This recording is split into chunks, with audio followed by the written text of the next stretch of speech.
Good morning, everyone. We're going to go ahead and get started. Thank you for joining us today at Roswell Park Cancer Institute. I'm Jeff Willett, Director of the New York State Department of Health's Tobacco Control Program, and I will be introducing today's speakers and also providing a few introductory remarks. First, I'd like to just mention that Dr. Richard Daines, the New York State Commissioner of Health, is unable to join us today, and he sends his regrets for being unable to do so. He is stuck at the airport in LaGuardia and was unable to get out in time to join the press conference. Under Dr. Daines' guidance, New York State has established itself as a national leader in tobacco control. New York currently has the highest cigarette and tobacco taxes in the nation. New York State has very strong clean indoor air laws, and 17% of New York adults are smokers, compared to over 20% of adults nationally. So we certainly have benefited from the leadership that Dr. Daines has provided and the strong commitment that the state has made in the tobacco control program. We're here today to introduce the New York State Health Department's new anti-smoking television campaign, which is hard-hitting and may unsettle some viewers.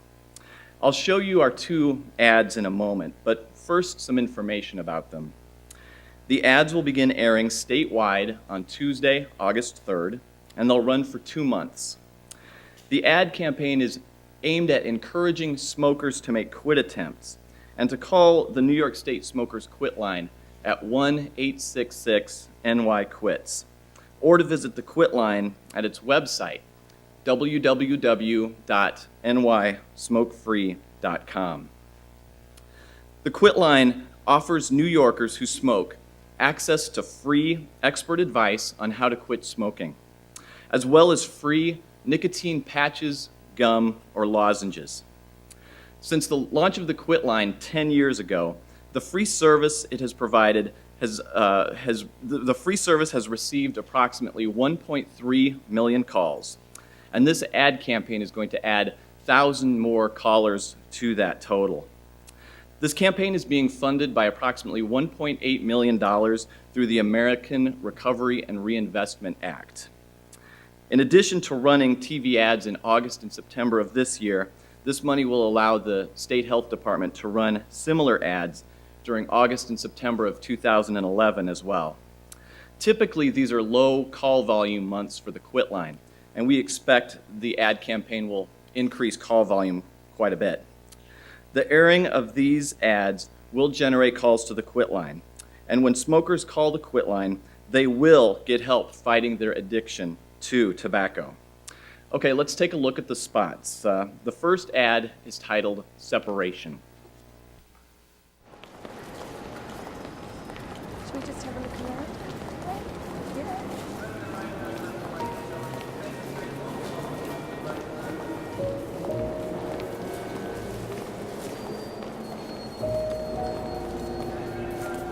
If this is how your child feels after losing you for a minute, just imagine if they lost you for life.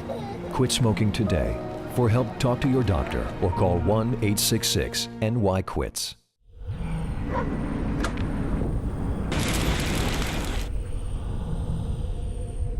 Every cigarette is doing you damage.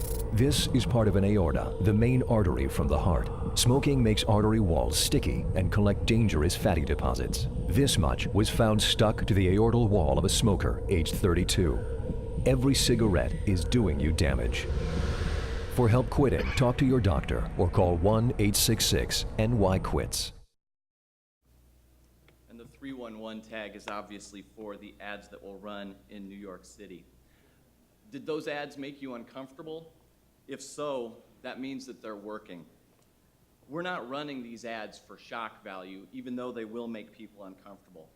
They're designed especially to make smokers feel uncomfortable, and we hope to spur them to take action to quit smoking. This is an effective approach that has been proven to get the attention of smokers and to motivate behavior change. Consider ads like this in the context of tobacco industry advertising and marketing campaigns that recruit and keep new customers and established smokers.